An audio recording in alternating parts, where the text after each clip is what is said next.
የሚገኘውን ገቢ ለማሳደግ የተቀየሰ ስልት መሆኑን ተናግረዋል። አሁን ወደ ውጭ ቡና በምንልክበት ጊዜ ብዙ ውጣ ውረድ አለው። ቡና ከአርሶ አደሩ ይመጣል፣ አዲስ አበባ ላይ ፕሮሰስ ይደረጋል፣ እንደገና ወደ ጅቡቲ ወይም ወደ ሌላ ወደብ ይሄዳል። የሚጨምረውን ኮስት ይዩት እናንተ።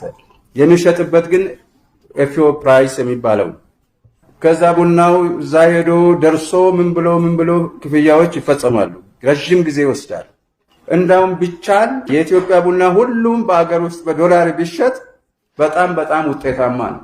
በጣም ውጤታማ ነው። ያንን በማሰብ ነው እንግዲህ ያን የታሰበው በትልልቅ ሆቴሎች ላይክ ሂልተን፣ ሸራተን እነዚህ ትልልቅ ሆቴሎች ብዙ የውጭ እንግዶች የሚያርፉባቸው ሆቴሎች ላይ በዶላር መሸጥ እንዲቻል ተፈቀደ።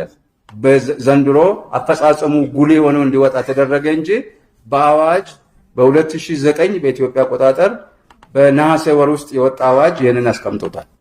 ስለዚህ ይሄ ጠቀሜታ በጣም የጎላ ነው። በተሻለ ዋጋ ነው የሚገዙት፣ በዶላር ነው የሚገዙት። እስካሁን ድረስ የተፈቀደው በክሬዲት ካርድ ነው ለቁጥጥር እንዲያመች። ይህንን ደግሞ መግዛት የሚችለው የውጭ ዜጋ ብቻ ሳይሆን ኢትዮጵያዊ መግዛት ይችላል። ዶላር ብቻ ነው እንጂ ዋጋው። የቡናን ግብይት በውጭ ምንዛሪ ለማድረግ መመሪያ እየተዘጋጀ እንደሆነና መመሪያው ሲጸድቅ ወደ ተግባር እንደሚገባም ታውቋል። በውጭ ምንዛሪ የሚሸጠው የቡና አይነት እሴት የተጨመረበት ነው ተብሏል። የኢትዮጵያ ቡና ማህበር በአብዛኛው ከዘርፉ ተጠቃሚዎች አይደሉም የሚባሉትን ቡና አምራቾችን ለመጥቀም የተለያዩ ጥረቶች እያደረገ እንደሚገኝ የተናገሩት ደግሞ የቡና ማህበሩ ዋና ስራ አስኪያጅ አቶ ግዛው ወርቁ ናቸው። አምራቹን ለመጥቀም የሚለው ላይ ፖይንት ባረግ ጥራቱ ሲሻሻል ነው ገበሬ የሚጠቀመው፣ ኤክስፖርተር የሚጠቀመው። ሌላው ቫልዩ ቼን ላይ ያሉ ደላሎችና የተለያዩ እንትኖች ሲያጥር ነው ቫልዩ አድ ማያደርጉ ምንም አይነት እሴት ማይጨምሩ እንዲቀንሱ ማህበሩ ከፍተኛ ጥረት ነው የሚያደርገው። ኳሊቲ ሲሻሻል ነው፣ ጥራት ሲሻሻል ነው ቡና የተሻለ ዋጋ የሚያወጣው። ፕሮሰሱ ላይም የተለየ የተሰራ ስራ አለ። ሃኒ ፕሮሰስ፣ አናሮቢክ የተለያዩ ፕሮሰሶች አዳዲስ እየገቡ ነው። እነዚህ መግባታቸው ጥራቱ እየተሻሻለ ገበሬውም እንዲጠቀም ኤክስፖርተሩም እንዲጠቀም የኢትዮጵያ ቡናም ዓለም አቀፍ ገበያ ላይ የተሻለ ዋጋ እንዲያገኝ ትልቅ ጥረት ነው የተደረገው። ለዚህም ስልጠናዎች ይሰጣሉ። የተለያዩ አባላት ስልጠናውን አግኝተው እውቀቱን አግኝተው እንዲያሻሽሉ ጥረት እየተደረገ ነው ያለው። የቡና አምራቾችን የበለጠ ተጠቃሚ ለማድረግ በኢትዮጵያ ምርት ገበያ ብቻ ሲከናወን የነበረው የቡና ግብይት ማሻሻያ እንደተደረገበትም የቦርዱ ምክትል ፕሬዚደንት አቶ አጥሬ ሀጥያ አመልክቷል።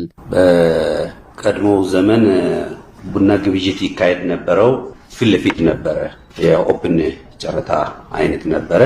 እሱ የራሱ የሆነ ድሮባክ ስለነበረው ችግሮች ስለነበሩት መንግስት ደግሞ ሪፎርም ማድረግ ቡና ወደ አንድ ማዕከል እንዲገባ ወይንም በኢትዮጵያ ምርት ገበያ አማካይነት እንዲገበያይ የሚል የግብይት ስርዓትን አመቻቸ። ያ ደግሞ የራሱ የሆኑ ችግሮችን ይዞ መጣ። ገበሬው ይጠቀማል የተባለው ግን እዛ የራሱ ችግሮች ስለመጣ በኋላ ደግሞ ከ3 ዓመት በፊት መንግስት ሪፎርም በማድረግ ገበሬውና ኤክስፖርተሩ በቀጥታ ትስስር እንዲገበያይ በማድረግ ችግሮቹን ለመቅረፍ ተችሏል። በመሃል ላይ ያሉ ሰንሰለቶችን ለመቁረጥ የደላላ የሚባለውን ለመቅረፍ የተሞከረበት ነው። ወይንም ገበሬው ራሱ የውጭ ገበያ ካገኘ በራሱ ቀጥታ እንዲልክ ሪፎርም በመደረጉ እነኚህ ችግሮች ሊቀረፉ ችሏል። የቡና ምርትና ምርታማነት ማነስ የአቅርቦት እጥረት መፍጠሩን የገለጹት ደግሞ ሌላኛው የማህበሩ ቦርድ አባል አቶ አሃዱ ውብሸት ናቸው። ይህም በሀገር ውስጥ የቡና ዋጋ እንዲንር አድርጓል ይላሉ። ሀገር ውስጥ ራሱ የምንሸጠው የቡና አቀነባባሪና ፈጭተው የሚልኩት እንደ ላስት አትሊስት 5 ዓመት ራሱ የቡና ዋጋ ከ100% በላይ ጨምሯል። ችግሩ ምንድነው? ያው ሰፕላይ እና ዲማንዱ ነው። ፕሮዳክሽኑ ካልጨመረ አሁንም እጥረት አለ። በአጠቃላይ በቡና ዘርፉ ውስጥ የሚታዩትን ችግሮች ለመፍታት ጥናትና ምርምር አስፈላጊ እንደሆነ የገለጹት የማህበሩ ቦርድ ፕሬዚደንት አቶ ደሳለኝ ጀና ማህበሩ ይህን ተግባር የሚያከናውን ዘመናዊ የቡና ማዕከል ለመገንባት ማቀዱን ተናግረዋል።